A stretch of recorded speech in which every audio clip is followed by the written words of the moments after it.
पढ़ाई करना चाहते हैं, घर में पढ़ नहीं सकते, घर का माहौल अनुकूल नहीं होता है, तो क्या करेंगे, 4-6 घंटा 8 घंटा यही बैठ के पढ़े।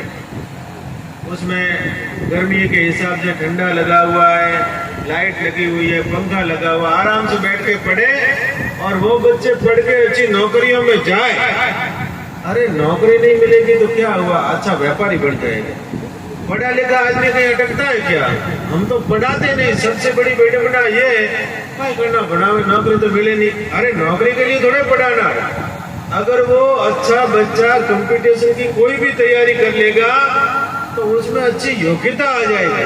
पढ़ेगा तो योग्यता आएगी, नहीं तो कहाँ से आएगी। इसलिए लाइब्रेरी अभी तो 15 बच्चों के बैठने की है, पर आगे आगे जरूरत पड़ेगी तो उनको 50-100 बच्चों तक भी कर सकते हैं। तो ये बढ़िया सुंदर पहल है।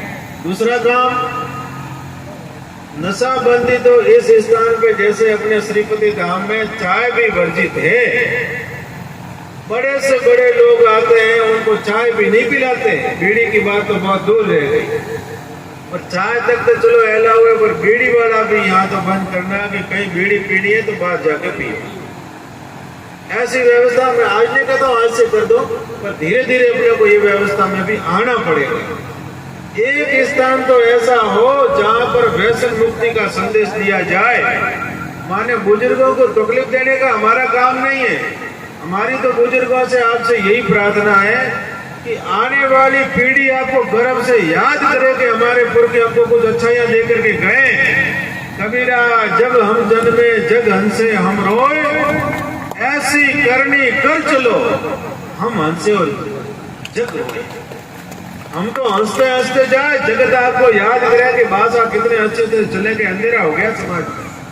नहीं तो कहेंगे अरे कोई था, गंदगी फैलावे लगे, आपस मिटी, एक तो गंदगी कम हुई। ऐसा कहेंगे, ऐसा न कहे, अच्छे कहे।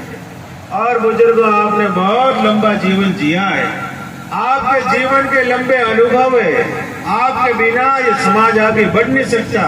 अगर समाज को आगे बढ़ाना है तो आपका साथ, सहयोग, समर्पण, मार्गदर्शन चाहिए।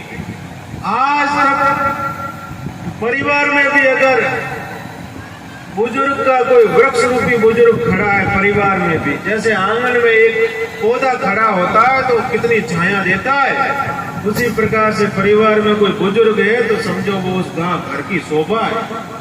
उसी प्रकार से समाज में कोई बुजुर्ग है तो समाज की शोभा है।